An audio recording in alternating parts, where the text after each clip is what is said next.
Card delight, trading card love. It's time to join the conversation. Read a journey into the trading card hall. Okay, good evening, everyone. Chris here from Stormgate Games, and with me is my buddy. Hi everyone, Geoffrey here from Invaders. Yeah, so hi Jeffrey. It's been a heck of a weekend, right? We had Yeah. and yeah, the fifth anniversary as well. I mean, I think a lot of people are excited to get their Scarlet Revenger promos, and she's now legal. Yay! And it's fun getting a new hero in Classic Constructed before we officially get the next new set. Yeah, So but let's see how it impacts the meta after this. yeah, I think technically, like a lot of people who were playing Ira in Blitz are really excited now because they get to actually build her. I mean, exactly the same build potentially, Yes. right? Yeah. Card, or doing more funky stuff with Ira. Yeah. So yeah, I think it's going to be interesting times for CC with Ira in the mix. I'm not sure how powerful she'll be compared to Sen. So yeah. I mean, in my personal opinion, in a Classic Constructed format with 40 health, she might not be as strong as her younger counterpart, but Yeah. can still make some impact in the meta because I think in calling Osaka last weekend, one Ira got to the top 8. Wow. Okay. I did not. There's just so much news that I honestly I've been too busy and not been able to track every piece of news. Yeah. Like last You time. had the convention, I think. Yeah. As much as Magic is something I'm excited about and working for the store, but Magic actually consumes a lot of my mental energy. So I used to, before I started Magic in the store, I used to like track FAB news all the time, like every day to keep up with the game to make sure I can give the latest news to my customers. But lately I've just not been able to, man. I did hear how going forward Magic is gonna include the universes beyond sets into the standard. Oh yeah, format. correct. Yeah, I think it's a divisive decision. All Magic players are unhappy with that because they believe it'll dilute the game because Magic always has set its own law, right? But I look at it differently. I think I mean for the business aspect in terms of like wizards, stores like this, I think having sets like the Marvel set, the Spider-Man set, and sets like Final Fantasy, which is coming next year, it'll be a great place for us to actually leverage these sets to be able to get more people interested in Magic and to bring in more people into the game. I think that's the power of IP, right? And I think owns Wizards recognizes this, and they're able to do that. I mean, Hasbro has got its own properties as well, like Transformers and all that, right? And I know in a couple of sets ago in Brothers War, they get Transformers cards in those sets, which was I find it quite odd. I do think that having like Transformers in like a core set like Brothers War is weird, but it was attractive to people, right? I think a lot of people were keen to just collect and open packs to find Optimus Prime, Starscream, and Megatron. Yeah, I think for the wider general audience who hasn't really heard about Magic before, it is a good step. It kind of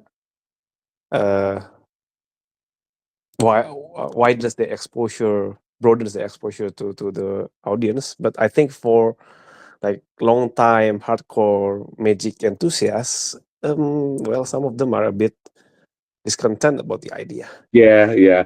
That's why I say it's a divisive thing, right? Anyway, Yeah. tell everyone that this is Trading Card Talk. We jumped straight into talking about stuff that was on our minds. I didn't expect Geoffrey to bring up Magic because I'm always the one to bring up.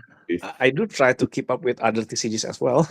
Yeah. There's a lot of like new TCGs coming up, like in this past few months, I think, and upcoming also, Yeah, like there's Gundam TCG, Kokira there's TCG, Godzilla Godzilla. TCG, like a lot of things. So yeah, I mean, I personally think that a lot of these attempts, I mean, in the past, there've always been a lot of games that come. If you've actually studied uh, Mm-hmm. past TCGs that emerged into the market over the last 10, 20 years, right?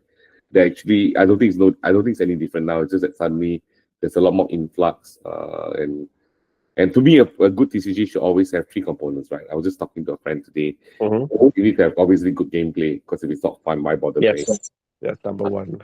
Two, you need to have a lot of collectability. I think Mm-hmm. it's very important. Like having various chase cards or special treatments and things like that. Maybe not too much. I think Magic can be a bit too much, because I honestly have been opening like Bloomburrow and Dustmon, and I opened a bit of Bloomburrow lately. So I realized that actually there are some cards I haven't seen before. Or I mean, even Dustmon, right? I've been opening quite a bit, and then I'm like, suddenly I see this card that in the pack, and I like, what's this card? I have not Mm-hmm. seen it before, right? There's so much, right? So that's a bad thing as well. But I think the third component obviously is organized play. I think any good Yes. PG Mm-hmm. must have good organized play. I think that's why games like Magic and of course our Flash and Blood has it as well, right? I think that's very important. Yeah. Yeah. So Yeah, I think that's what we'll see like really. all these new games that come out. Mhm. Yeah, because we want it to last. I think these are the three things Yeah, that the TCG needs to have. Yeah. I think the support, like from either the distributor or the publisher, in regards to organized play, is what really motivates stores and players to like keep playing the game. Yeah. Correct. Yeah. Yeah. So, anyways, Yeah. yeah, before we jump further, this is actually episode 12. I think we got it right this time of Trinidad. And yeah, we talked about IRA, we talked about Magic's Universes Beyond being standard legal, which is actually a big impact for the game. But today we are supposed to be talking about three things, right? So I don't know how many of you on the pod were paying attention. If you were, obviously, you will know that Worlds was last weekend, and we had a whole bunch of things happening. Did you manage to catch any of the games? In Worlds? Yeah, yeah. Yeah, I did. I think I saw the match between Yukili Bender and Pablo Pintor, the Dash IO and versus Nu, and that was like one heck of a game. And of course, the quarterfinals, I think, where Michael Hamilton was playing against Sam Sutherland again, Dash IO versus Nu, and Yeah. it was such an intense game, I think. And I think overall in the weekend, very good games have been played, and yeah, it's a really eventful weekend. Yeah, I caught some of the games, but I can't remember. I caught the one where Mhm. I think the Hong Kong player, right, Alan Lau, Yeah. and he was playing Dash IO against I think it was the Count Your Blessings Enigma, right? Yeah. Yeah, that was like that was a really good match to watch, because yeah, he managed to do it right, to take out Count Your Blessings Enigma. Wow, that was unexpected. And he wasn't playing Poison the Well, he was just playing fundamental Flesh and Blood, right? Like Yes, I being think very calculated, doing when to make his moves, not feeling too flustered by all that live game that he's having. I think against like Count Your Blessings deck, it's real technical. It comes down really how you manage your resources to kill them before they get maximum value of their Count Your Blessings, or just like wither them down with constant aggression Yeah, while yeah, managing your resource. yeah. And we know Mechanology decks always have a tendency deck up. Yeah. Right? So that was pretty amazing, because generally in a fatigue matchup, most aggressive decks usually falter, right? But in this case, it was like, wow. Yeah. But like in the end, the Count Your Blessing Enigma won the whole event. I was really rooting for the it was Dash IO, right? No, in the final it was Aurora, I think. Yeah, I was really rooting for the other player, because the count of skill, as much as I used to play old him last time, right? I just didn't like seeing all these blocks and live game. Yeah, true. So yeah, it was Aurora. I was actually hoping Dash I will make it to the finals, but yeah, it was good to see Aurora make it, right? Yeah. So Mm-hmm. and like apparently the player, she actually played Aurora just recently, only picked up the deck to figure it out, right? Yeah, amazing. I think Amazing, it was Mercy, the name of the player. She was yeah, like really amazing throughout the top 8. I saw her matches, and man, she played really good. yeah. She's a, and I haven't seen her before actually, right? Yeah, Not like that's the why usual suspects we see, interesting. right? So I think this time round in Worlds, there were a lot of players that well, maybe I wasn't familiar with all of them because usually we will know people like Yuki Bender, we will know Yeah. Whisper Loud, like we recognize Pablo Pintor, but Sam Sutherland as well, right? He's actually been making the waves here and there, but uh, Mhm. but we saw some new faces in this round. That's very interesting, right? Yeah, It just shows how, like, I mean, everyone can win with enough practice, with enough knowledge about the game. yeah. It's yeah, and I think this world was really meaningful to me. It was really exciting for me because finally Indonesia had representatives in World Championship. And Yeah, I was really, really proud when I saw the video where they wave our flag and they go down this parade of some sort.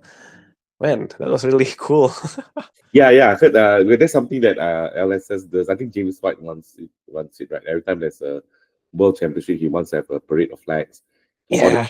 represented there. I think that's really cool Mhm. to see some of our friends, in the parade, really carrying the flag for our nation, right? The different nations that we represent, right? Yeah, and I also love how they like how they what do you call it? How they arrange the Team World Cup side event.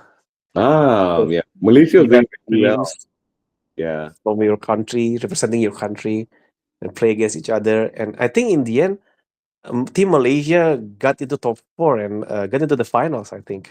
yeah, they went quite far. I honestly, Yeah, they lost to Team Romania though, but I think it was really a good run from Team yeah, if Malaysia. one, I think the my Malaysian WhatsApp chats for Flesh and Blood would have gone into uproar. But definitely Mhm. good showing from Team Malaysia. I think my Malaysian friends, compadres did really, really well this round. Yeah. Those were good players in the team. We had Colin, we had I think GT was in it as well, and Keith, right? If I'm not Mhm, mistaken. mhm. These are good players from Malaysia. I mean, they grind, and they definitely like G team has always been in quite a number of different events throughout the region. So he actually travels. I think he was actually in the US as well just recently also. Oh, nice. Yeah, I think so. The last one where when we did the review for Rosetta, what was that? Yeah. There's so Well, many. unfortunate for Team Indonesia because they didn't really do quite well in the Team World Cup. Oh, But what? we did have one player that ended up in top 32 of the World Championship. Not bad. But Yeah. what decks for Team Indonesia playing? Sorry, Oh, in the LL format, the Team World Cup. Yeah.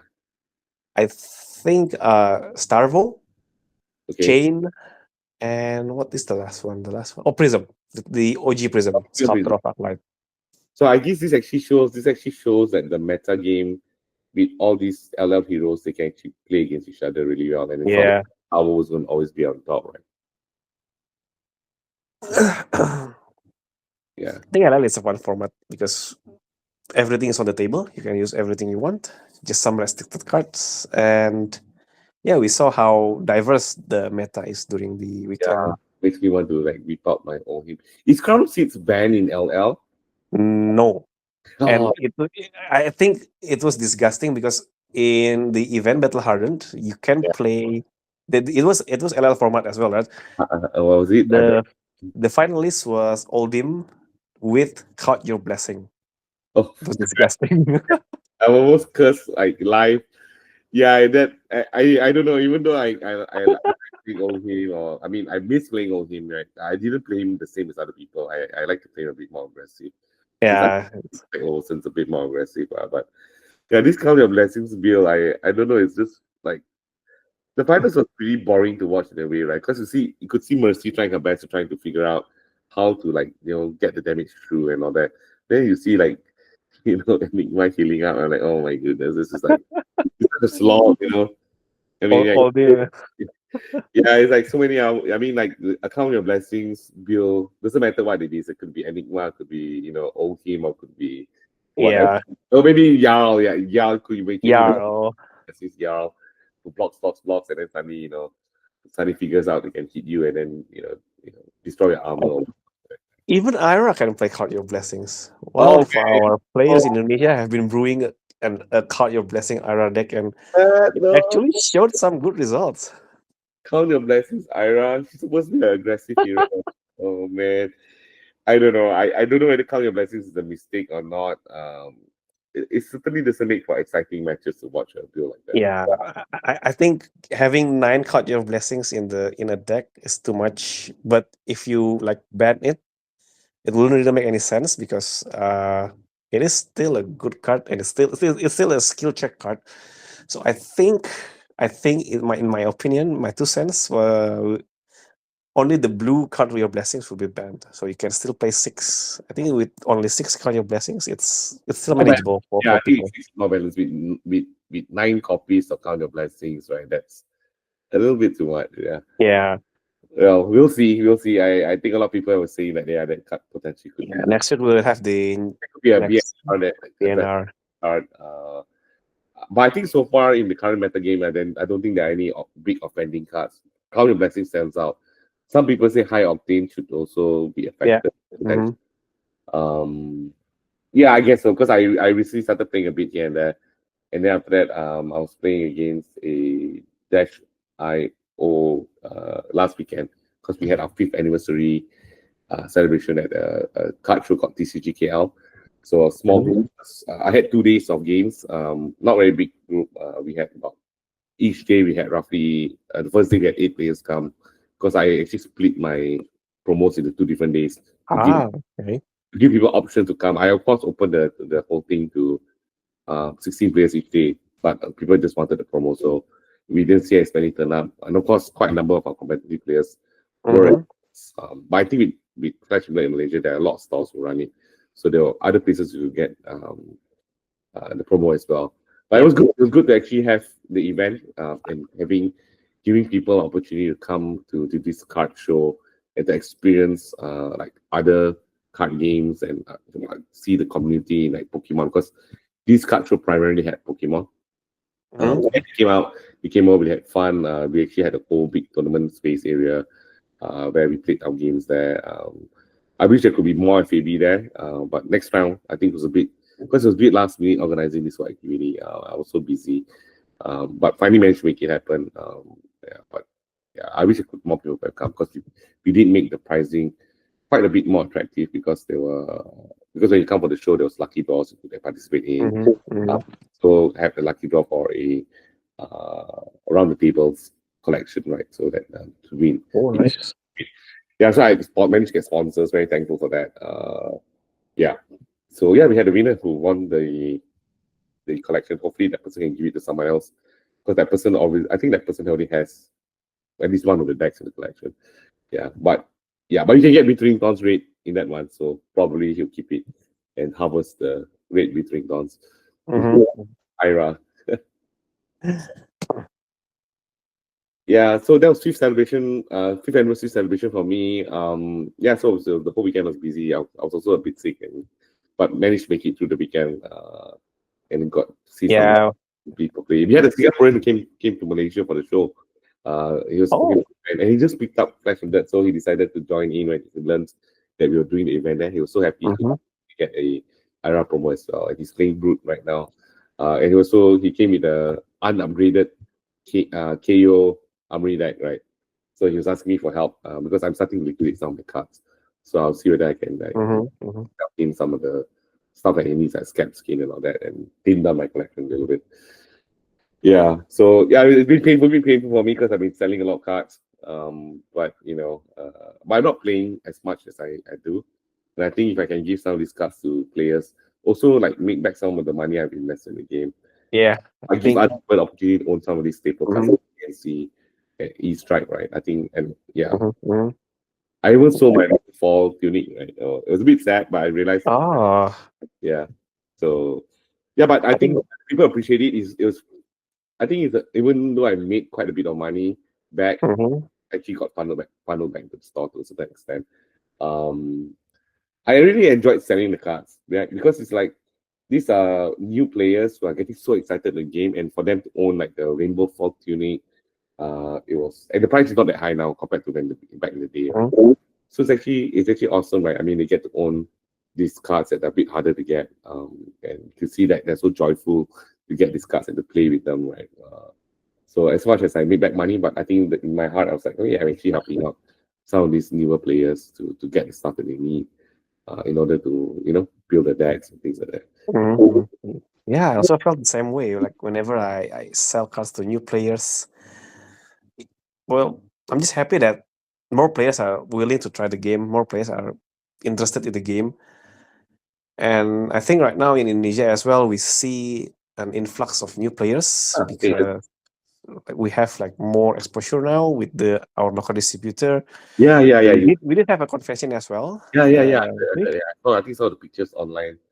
Yeah, Yeah, and it was amazing. Like so many people tried the game, and so many people have did say that, oh, this game is really interesting, yep, really yep. flavorful, really interactive, and looks promising. I think like some people who tried the game at the convention have visited the stores here, the nearest one in the near their homes, Yeah, yeah, and really try to learn the game. yeah, yeah. I think in Malaysia right now we've had quite a bit of exposure. Like I actually went up to do a Olympic play not too long ago, but I haven't had the time to activate these players, so I've got to work on that this month with my team. And yeah, but I think it can be. I honestly think it can be a lot more aggressive. I mean, it'll be good for the player base. Mhm. For the obviously for business, it'll be good, right? So yeah, I feel like right now in Malaysia there's a bit of some level of fatigue. I see that I used to be able to fire quite a lot of events in the week, but I think right now there's a bit of either fatigue or a lull, and I think we need to keep working at bringing more players every single opportunity we can. Yeah, because Well, but yeah. yeah, But I think it also might be because this is the end of the year. It's could be usually the cool down time, and yeah, people are just too busy with real life yeah. commitments and stuff like that. You yeah, we'll see because I've had quite a bit of drop off in Yeah, we'll my see how in February. yeah. In February, we will have the next Road to Nationals, and I think we'll see how it goes there.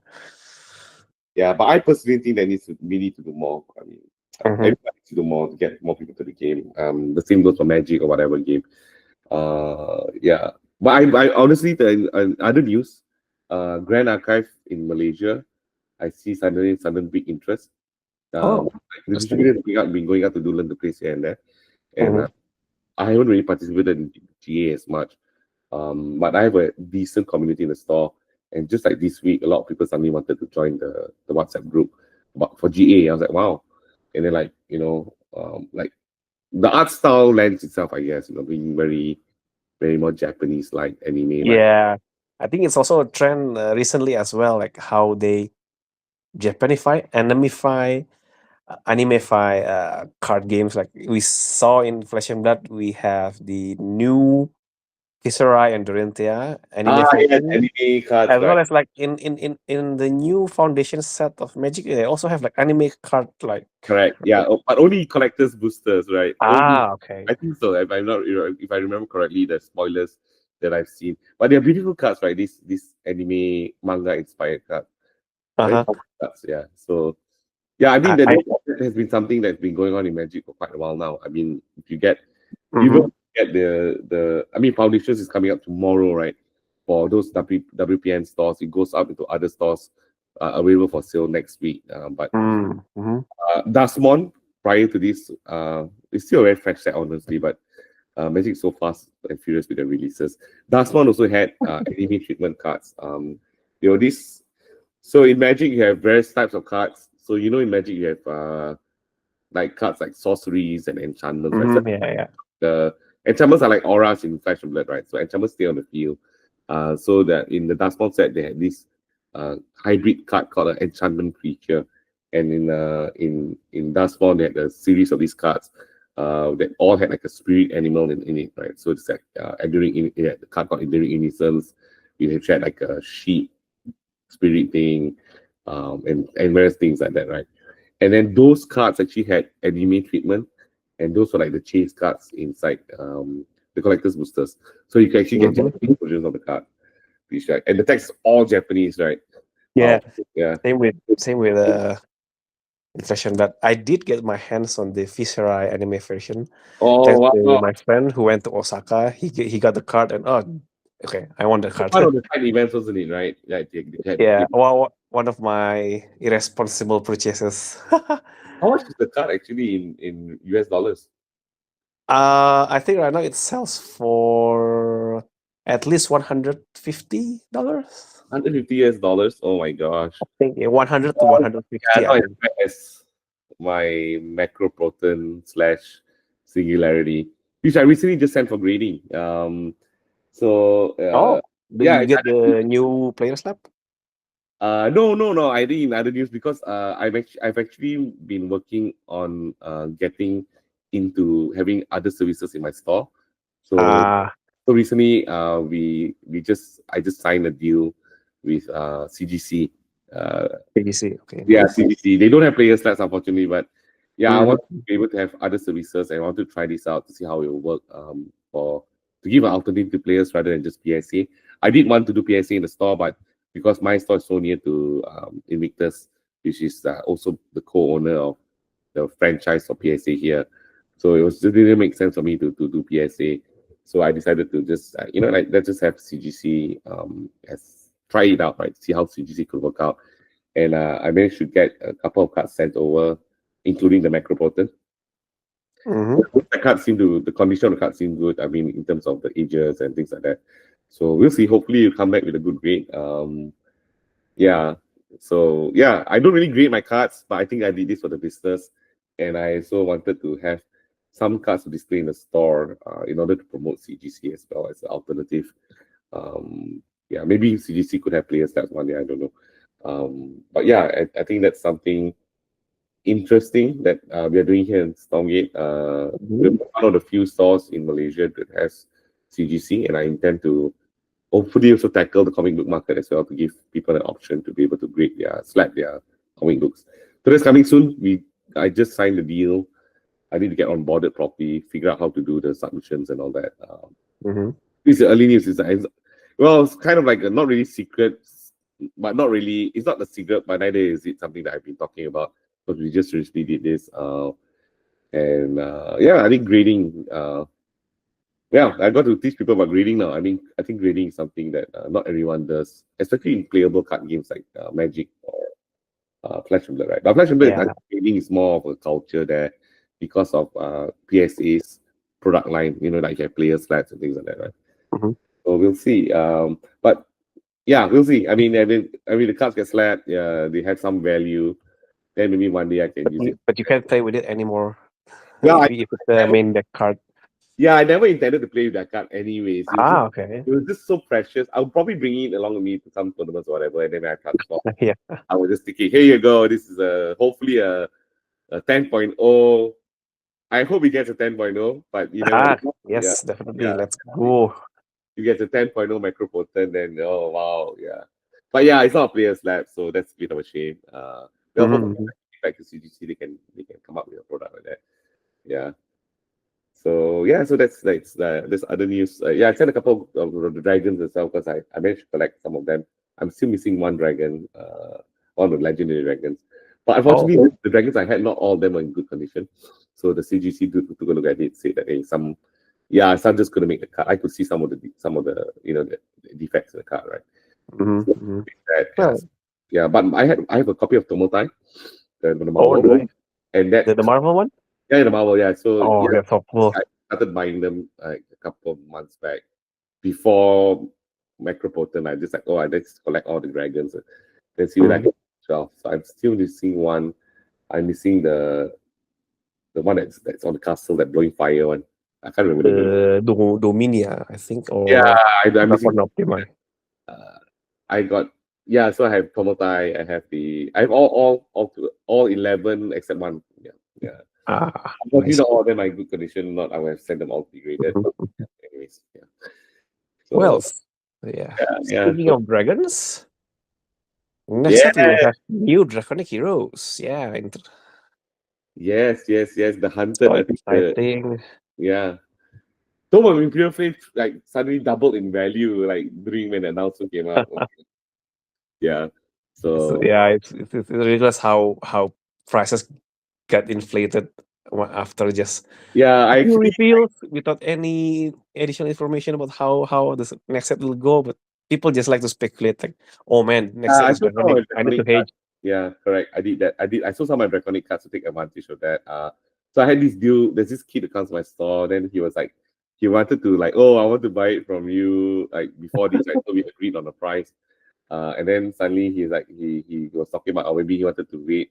He wanted to buy another card from me. He said, oh, I wanted to wait to get low. And I told him that, look, if you want a card, I mean, as a matter of courtesy and ethics within trading cards, right? If you agree on the price, that's the price you should lock it at, right? Whether it goes up or down, then both parties Yeah. should, right? So I told him that if you really want a card, you better.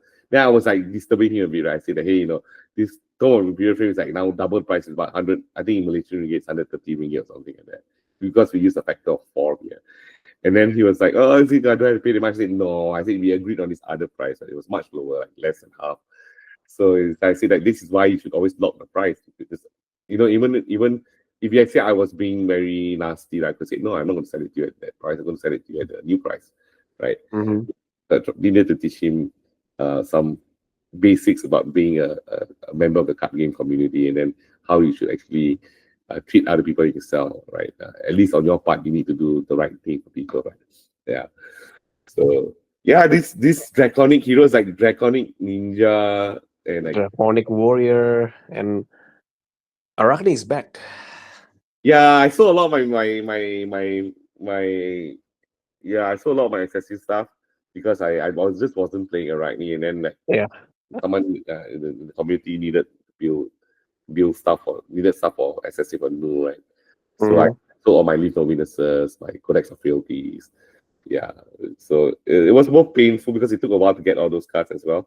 But at the same time, so I felt like, yeah, you're gonna be playing the deck, right? So why don't you just buy the cards? You can, I mean, this person could afford it, right? So Yeah. helping him out as well, because he very quickly had like a competitive new deck, right? Because of my help as well. And I was quite pleased with that card. Oh, that he was actually playing. So I was like, okay, cool. Like I wasn't even playing Arachne, and I certainly wasn't even close to completing a new deck. But so it's fine. So yeah. But what do you think about the new set? I really like the return to Volcar and all the. Honestly, I didn't like the Rosetta box colors. But this set like reminds me of Uprising, right? Because it's all and it's got a story that continues on from where we left. That's what I really love about the set, about how they continue the story where they left off in, I think, Dynasty last one, yeah, where Arachne assassinates the Emperor, and how now in the Hunted they continue that storyline. I'm just so excited. I honestly hope they push the story a lot more further, so that we can see more stuff happening. Because the impact of the death of the Emperor wasn't really revealed, right? Because story so far we know the Emperor has a power to hold something back deep in the mountains of Volcar, right? Some hidden power thing, right? We'll see whether there's an impact, and whether all those things that happen in Dark Dawn with all the heroes uniting and all that, how that will actually. Yeah, I feel like Flash is too slow in the story. There's small pieces everywhere, but it's like, what's happening? Is there going to be something major happening? Yeah, it's right now not so cohesive. I feel. Yeah. So yeah. Yeah. New Draconic Royal as well. Yeah, I think I use Regicide. Finally, the last yeah, I think Regicide is so easy to counter, right? I mean, if you play the card, all you need to do is overblock, right? And then like stop any reactions from getting onto the card, or like overblocking so that Regicide doesn't hit, right? And then Ragni will lose the game. I don't know. I like the card. I both like the card, and I both think that it's probably impossible to pull off. I don't know. I think it's possible. Like depends on how you play it, because assassins have tools like Codex of Blood, like the codices and reactions, all those stuff. Yeah, they also have flick knives so you can throw the daggers. Yeah, nice as well. To get the damage through, right? Yeah, we'll see. I mean, when Dynasty first released, when the card first came out, it was very interesting to see. Oh, this card actually tells people that if it hits, you win the game. Like no matter what your life total is, right? Yeah. Okay, cool. I mean, we were talking. I think we were talking before about alternate win conditions in Clash of the, right? But this is actually one potential way you could win the game, because Magic is of cards like that as well. If this card's in play, you win the game, right? Like one card in Magic where it says that if you manage to have 13 cards in your hand, I think one of the prominent decks has that card. Then it says you win the game. I'm like, oh, okay, interesting. Yeah. So that's what I mean, like alternate win conditions, right? Yeah. So yeah, I don't know. I mean, yeah, that sort of solves the answer of just damage alone, right? Yeah. Yeah. So yeah. What do you expect in this set? I mean, they had this hunted logo thing like an X, right? That came out. The mark keyword now, yeah. I think that there's gonna be something that definitely we need to look out for in this game in the next set. Like the mark keyword probably can have bonuses. It's like how you get the blood rock pops or kind of thing, right? So that maybe when a person is marked, then there's I think there might be something like I think that. there's gonna be like bonus effects. Yeah, either bonuses for the attacker, or the person who has the mark, or the player who has the mark will have like detriments, right? Yeah, true. Like how when you have Raid in the Ledger or whatnot, or Remorseless, then you there's an effect that stays on the table, right? Yeah. So yeah. And the Marvels they review are beautiful, right? Oh my god, the Marvel is just like amazing. I saw the Filthy Token Marvel and I was like, oh damn, I want this. I really want that one. Yeah, I think they reviewed some art already from the set. Yeah, and also like the heroes as well, with Fang, the warrior hero, and Syndra, the ninja hero. Yep. Both of them are drawn by the amazing artists, Billy Christian and Via Prima. Yeah, both they're actually a couple, right? Yeah. Yeah, they were the couple, and I think they also like drew a lot of Magic cards as well, and all of them are amazing. Yeah, I think Livia Prima and Billy Christian are one of those artists in Indonesia, of course, both into Magic and also into. I don't know where they started first. I'm not sure whether Livia got famous in Clash of Blood first before moving to Magic. Yeah. So yeah, really awesome art. Yeah. And we have it was teased that we will at least have 5 different versions of Arachne. Yeah, very cool, right? I like those. Yeah. It remains to be seen how they interact with each other, or how are they going to be played. They are really, really exciting. And I think it was also teased that there's a new game mode that is called Smash Palace or something. Oh, really? Yeah, I think in one of the transcript, like where someone in Twitter take notes of what was presented in Osaka. Like after the live stream, there's like a Q&A session or some sort. And I saw that there's a talk about how they are developing a format called Smash Palace or something. Oh, okay. Yeah. Actually, in Magic, that sometimes happens. Like when you open Assassin's Creed boosters, you get sometimes these cards that tell you about alternate game modes you can play. Like have 2 cards in there that says that you can try playing it this way, right? Magic. And then in the Return to Murders at Carlo Manor, right? They also had cards in there that, like, if you open a pack, sometimes you get these cards in there that say, okay, you can play this. They suggest a different way to play in packs, right? So I'm like, I never tried any of those formats that they were in there. I just saw them like, oh, cool. I mean, but then I just want to play normal Magic. Yeah, we'll see. We'll see. I mean, yeah, I really hope Flash of Blood will be able to figure out or get their so-called quote unquote casual product out soon. I think I can't wait. Someone I think someone did speculate that Space Palace is the intended PvE format in Flash Emulator, but it's still not confirmed yet. So we'll see how it pans out. Yeah, but I think in for more stuff that's closer to where we are at this point in time, I think the YAR already that is something that I definitely would want to pick up personally and start playing again. At least play a bit more because I have all the ice cards and all the earth stuff from Aria, right? Yeah. Like Oaken Owl and all these different cards. And I know that Channel Lake Frigid, the Lake Expanse, Blizzard. I can't wait to start using these cards again to figure out how I can utilize it with YAR. And I like to build my Gundams a bit more aggressive. I always like the idea of having Channel Mount Heroic inside a Guardian. Yeah. You can hit Spinal Crush or 12, 12. and then put my Pummel or whatever, right? That would be Yeah. like awesome. And then you can actually keep your Earth card there and then keep Channel Mount for Heroic on, and then literally follow with like a Crush the Week or something else. 12, 11, right? I think Crush the Week rate is 8 damage, right? Or is it 9? I know Guardian cards would like to be 9 damage. So it's like, yeah, I think I like playing that kind of style. Or playing like a Thumb, which is from Aria as well. And I like Thumb. Thumb is one of my favorite cards, right? Because Thumb says that if it's buffed, it gets dominate. But if it hits, the opponent discards the card.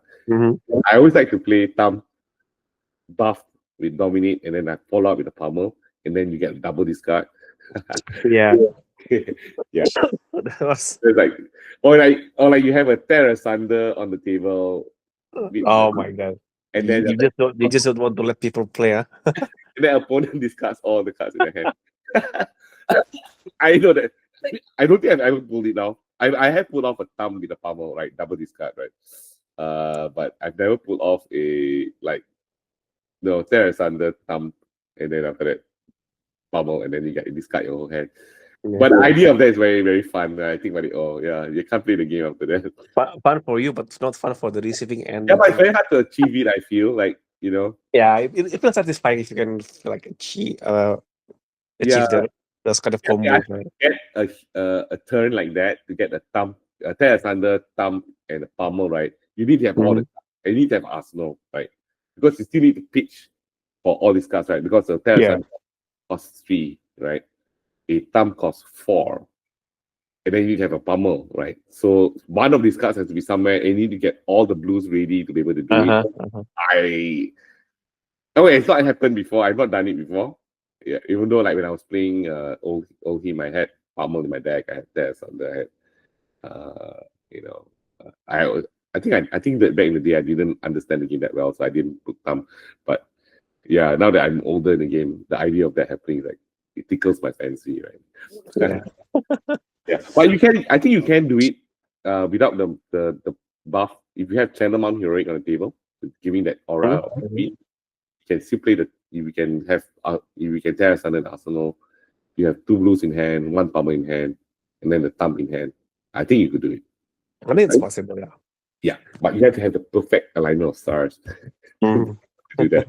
We'll see if Miguel ready. I will. I haven't watched any videos about how to build him, but I think I want to play him first out of the box without any upgrades, and then after that, yeah, we'll see because they have like different format for this Jarl Armory deck, right? Because it's an Armory deck origins with more Majestics, and they actually include 1 legendary in the deck. Yeah, right.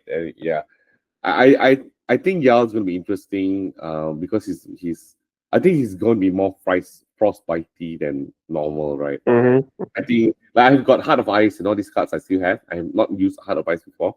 I wonder if these cards will have power. Like how when Uprising first came out and we had Icelander, right? Yeah. And then when I remember when me and my ex-business partner, we were trying to figure out Icelander, and we couldn't figure out how to use Coronet Pink, right?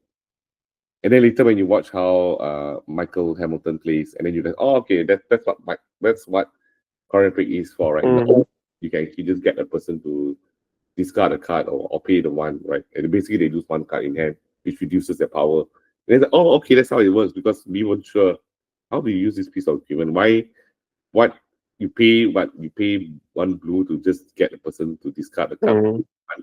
It's like what is the point of that, right? Then later you realize, oh, okay, there's actually one card out of hand, which is actually very powerful, right? It is, and I think Jarl can utilize it like perfectly with Chronopsit's gun. I think Chronops Peak is a viable choice for Jarl. Yeah, but one thing I find weird about Flash and Blood is that all these cards have specific artwork in them, right? Yeah. So, like, so Coronary Peak is this picture of this beautiful frost-like character with the tiara or crown thing, right? And then always I find it very funny always to see the heroes with Flash and Blood, and then you see like a burly character, and then the character's wearing a tunic. And then very Coronary Peak. It's like, oh, what's going on? It's like so weird. Yeah. It has become a well-known meme where have you saw like the picture of Reiner wearing a Fendal spring tunic? I think it was funny. Yeah, I think. Yeah, but I was talking to someone. Someone was asking me, "Is Finder Spring Tunic like a staple?" I think it is. But I also see LSS actually working at giving various classes their own like type of spring tunic. Like I think with Assassins you have Rebback Shroud, right, which has a similar effect of giving a resource, but you can recur it by buying it back with silver. I think that's something that will happen more and more. I think LSS is actually actively trying to find a way to make cards like CNC, even like Spring Tunic, right? Find the Spring Tunic to become not as present in the game. Yeah, it's actually quite boring to see like, oh, everyone's just shooting. Yeah, so I think the game needs more diversity in equipment builds, in equipment choices, and I think having cards that do maybe definitely won't be exactly as what Finder Spring Tunic does, but if they can offer like an alternative, then you don't have to. I mean, as the game matures, we don't want people to always having to go back to find Tunic, or we also don't want LSS to always reprint certain cards, right? Like Finder Spring Tunic has been reprinted so many times now, right? We had originally it came out obviously in the alpha, right? Like first edition, yeah, and then obviously in unlimited WTR. And then CRU had it printed, right? Tunic again in History Pack 1, but white bordered. And then in Dusk to Dawn, sorry, in Bright Light. In Bright Light, yeah. Yeah, so 5 print runs of Tunic. Yeah, I think they should start moving away from that, introducing other cards that do similar to what some of these ubiquitous cards are, right? I think that's something that's going to happen. I wouldn't be surprised if CNC becomes less relevant one day, because now you have cards that like for example in Brood, you have that card where you can banish the. I mean, I can't remember which card is it. It's the one that came out in Rosetta, right? Where you banish the card, and then later, it's like a CNC sort of effect, right? But it uses the intimidate mechanic instead, right? Oh, the Splatter Skull, I think. Yeah, that's right. Splatter Skull. Cool name for a card, by the way. Yeah. So yeah, I think Flash is going to come to that point. I think CNC are too common. Maybe that's also why I decided to sell it, because I've been thinking, might as well sell it, get some money back, and not wait until because I don't think you get any higher the price for CNC, right? So might as well sell it now since I'm not actively using it, and then observe how LSS starts to balance the game out with other cards that do similar effects. Make it more affordable for people, easier to find cards that you want. Yeah, so that's why I see it actually is. Maybe I think we already see how recently classes have received more supports in lieu of generic cards. Like they have options to bring their specific class equipments or cards to replace generic cards like Fendal Spring Tunic or CNC. Yeah, correct. I mean, yeah, correct. That's you observe it as well. It's a step in the correct. Yeah. I think in the beginning of the game, cards like CNC were needed, right? Because the game didn't have such a big card pool. But now with the game becoming more diverse, bit more classes. I think LSS definitely is doing the right thing to give cards to specific classes that have similar effects, so that you can play within the class a bit better, rather than always defaulting to a generic like CNC or even E-Strike, right? Yeah. So yeah, I think that's something that's happening in the game. I'm sure they're actually looking at it, genuinely studying it, figuring out how to get that to happen, because you see it happening more and more, right? I mean, not every game has it, but it's certainly getting to that place where that's happening. So I think that's something that's going to be doing much good for the game. Yeah, maybe people are complaining about prices of the cards going down, but at the end of the day, it's a card game, right? So I think there's always gonna be like expensive cards and whatnot. There will be, right? Yeah, I think so. So yeah, I think, I don't know, there's not much we can talk about the Hunted, right? Because there's not much out there. Yes, Awesome trailer, but we're still waiting for more infos. But I think they have teased like it will revolve around daggers. So all the heroes, I think the warriors, the ninjas, and assassins will revolve around using daggers. And the spoiler season of the Hunted will be a bit different than the Rosetta one.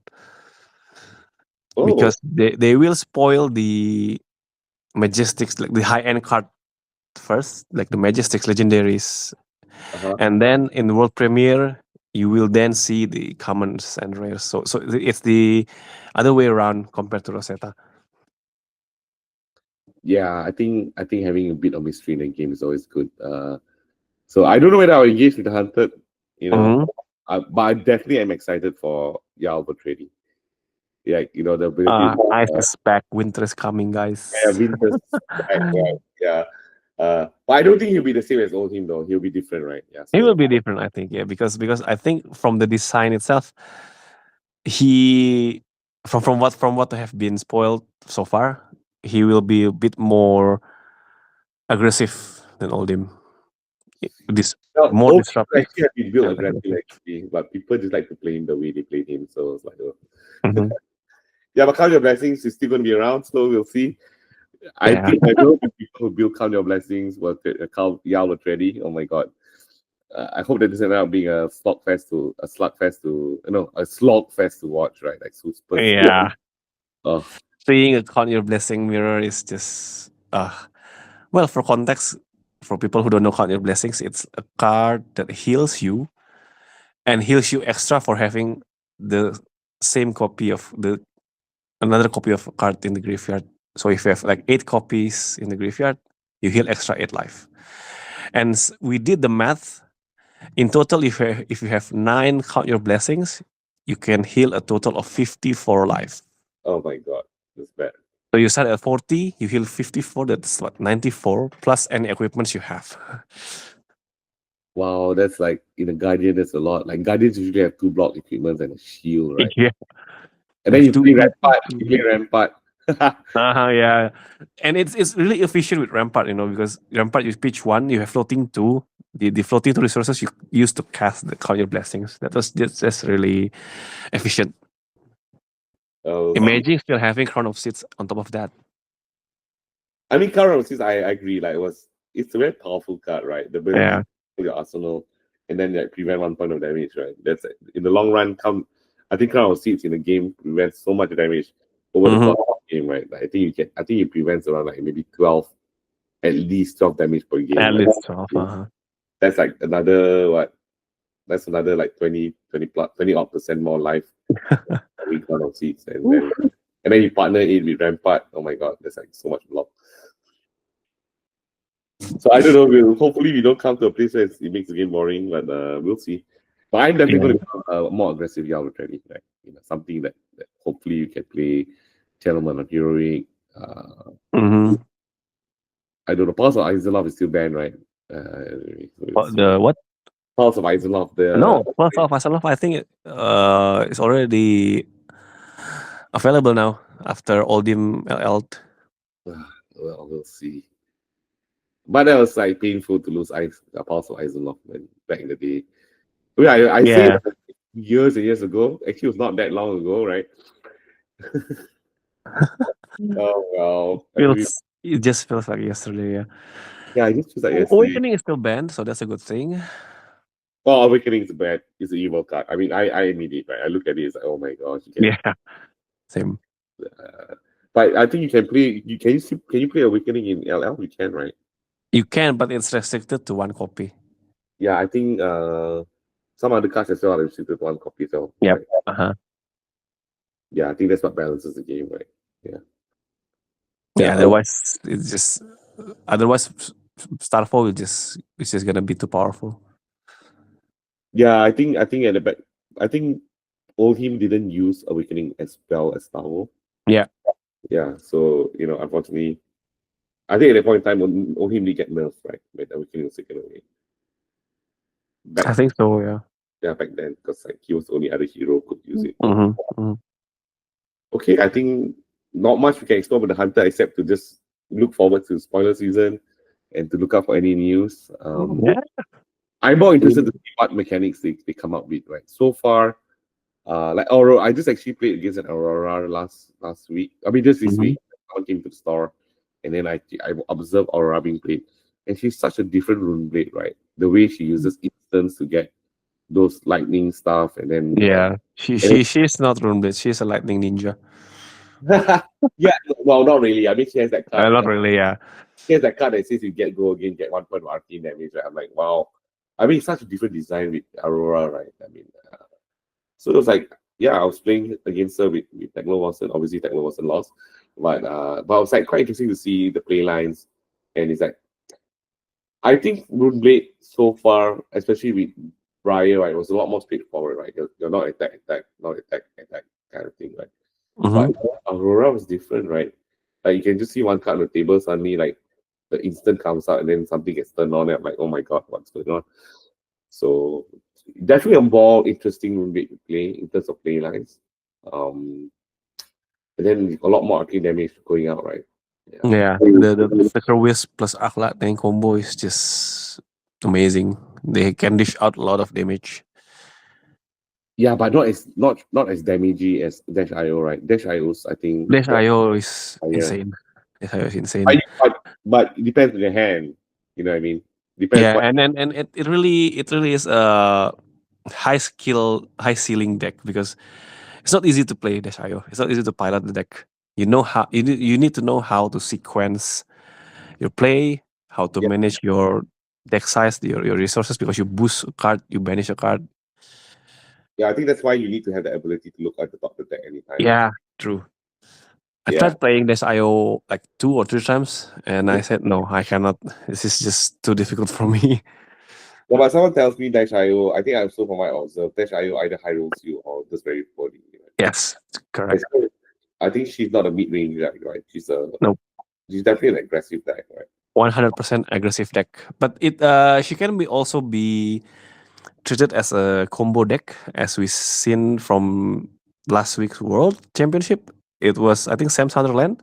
He played the system reset, so he spammed a lot of items on the board with crank, and then you play system reset, and those items goes back, and you can crank them again, so you get like a bazillion of action points to shoot your pistols. Then then symbiosis shot gets loaded up. Yeah. Right? Yep. Correct. Yeah, I think that's an interesting play style. Like, people look. I had one copy of System Reset because I opened a lot of bright lights, so I sold it to someone, and I was like, okay, back when I was it is now a really expensive card. Like previously, it was like what 50 cents, like $1. Now it's like $6 or $7. Okay, I think I sold it for like $26, like ringgit Malaysian. Yeah, but it's fine. I mean, to me, it's like, okay. Yeah, sometimes I don't know about card games, right? Because I think the developer much longer foresight, obviously, because they're designing the game. And then sometimes they just throw in these weird cards in the previous, the older set. And then when you first open that set, you're like, oh, what does this card do? This, like, there's no relevance, right? But, I see that cards today will always have relevance in the future, right? I mean, in general, it's just better to accept it and move on rather than regret it. Yeah, that's why I tell people sometimes you see a card that you doesn't seem relevant, don't worry, don't sell it. If it's 50 cents, just hold on to it. Because I Mhm. guarantee you somewhere down the road that card's going to be relevant. Yeah. Yeah, maybe not super relevant. It won't be like a $50 card or whatever. But still it's going to be better than 50 cents, right? True. Yeah. So yeah, I think that's all we have for everyone today. I don't know what else to talk about. Yeah, without more information. If I talk about it now, I'll be talking about Magic again. Foundations coming tomorrow. So we just got our stock today. And I'm excited to Oh, nice. that, I like the design. I think the logo, Okay. the colors. I always like purple and blues. It just looks very Mhm. complementing, right? Yeah. So we see. I think Magic is doing something right with this set by introducing a 5-year card legality for the set. I think the set will be more readily available, so it makes it good for us to bring in new players at stores. And also, Clash of Clans is also doing something like that, right, with the mastery packs and all that. So I Yeah. think both games are doing what they can for new players. Making I think one thing that can be tough for a new player in Clash of Clans is to understand which set I should be cracking, right? True. Yeah. So because like for example, like I have a deep knowledge of the game. Even my store manager doesn't have that kind of knowledge yet. Like the person will come in and say, "Oh, I want to build a guardian, what set?" If they can't find a single, then what set should I be cracking? And I'll be like, "Okay, you're gonna pick guardian. You've got to like crack history pack one, obviously, for stuff like Spinal Crush. Mhm. You need to crack, for example, Everfest to get some stuff there, and then you have to crack Aria to get Terror Asunder, for example. And it's like mixed up across different sets, right? So it's actually very difficult for a store, I think, unless you are very well engaged with the game, to be able to Yeah. help the customers. I think creating sets like the mastery sets and all that will help consumers. It also will help stores to not have information overload about product knowledge, right? Mhm. And that's why I like how the Japanese released the archive pack. It really helps like new players to get into the game, but unfortunately, it's just an Japan exclusive item. So yeah, but it should help the Japanese FAB scene grow Yeah, for sure, a for lot. sure. And yeah, like how they do the Master Pack Guardian, giving new supports to existing heroes. That's really amazing. And I think I saw a teaser for the Master Pack Guardian. It will introduce a new variation of Valda. Ooh, Walda, We nice. we don't know yet if it's gonna be adult or young, but yeah, I think I saw like Valda something something with the title.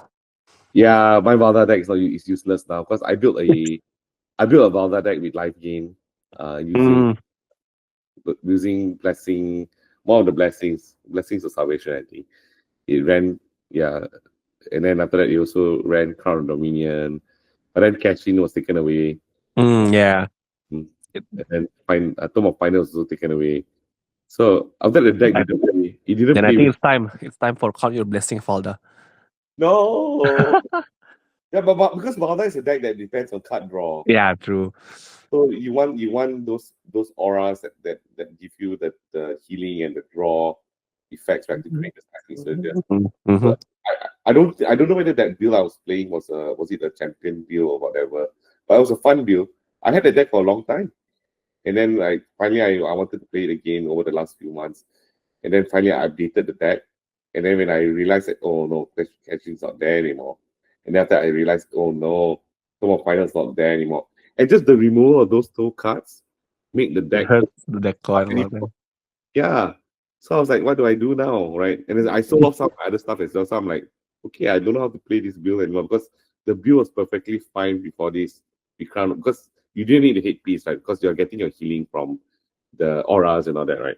Mm-hmm. And draw and all that, those things. So I just needed the goal to give me card draw. When I get cash in, I can cash in the goal, just get two cards, get two seismic surges from a floor bounty, and then I got like two seismic surges, and I'm ready to go rocking, right?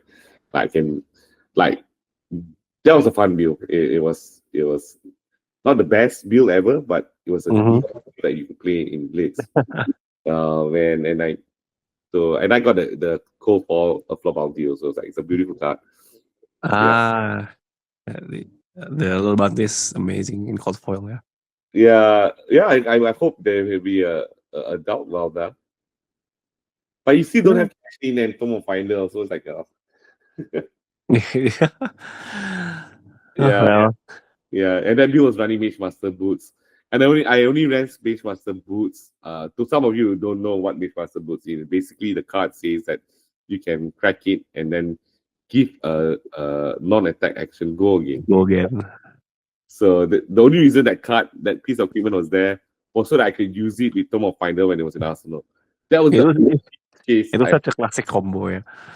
Yeah, so that deck only had a flop bounty for armor, you had creative piece just for block. I never used the ability at all. Then Crown of Dominion was just for getting the goal there. And then Yeah. Master Boots just to use Tome of Finder. That's all. And all the healing came from just the cards that you played. It's nothing to do with the armor and all that. Yeah. And you played Anatos, right? Yeah, she And didn't, of course. yeah. So Valda didn't even bother carrying a shield. She was like, it hit me, I'm gonna kill back and I'm gonna whack you. Yeah. So yeah, so that build's sadly not viable anymore. So I had to dismantle the deck. Because I actually tried it out and then it just wasn't playable. Just from the from restriction or the banning of 2 cards, right? Yeah. So yeah, anyways. I mean that wasn't a popular build anyway. I don't think anyone else was affected. I probably was the only player in the whole world affected by I think Valda has some fans out there as well. So we'll see how the new Valda will fare in the new yeah. game. I don't know. I think the art, the lady or girl in the EA of Floor Bounty, I think that's Valda. Like a much prettier like depiction of her. So after I play that card, right, and then after that I will look at the actual hero card of Valda. I'm like, oh, the hero card is so ugly compared to like the armor. Yeah. So yeah. So interesting fact, those of you who Flash has so many heroes, I think, right? So sometimes you just land on a hero you kind of like, even though the hero is not the most competitive, but it's still fun to play. Yeah. Yeah, and I think it's in fashionable to just find a hero you enjoy rather than something that is good in meta right now and just play it. I mean, and it's amazing how I see like people like form a cult for certain heroes, like for Arachne. Like I think earlier we have Azalea cult. Like Yeah. people are just so loyal to their heroes, and eventually they will get rewarded. Like how Azalea was trash before, and now she is one of the best heroes in the Yeah, meta.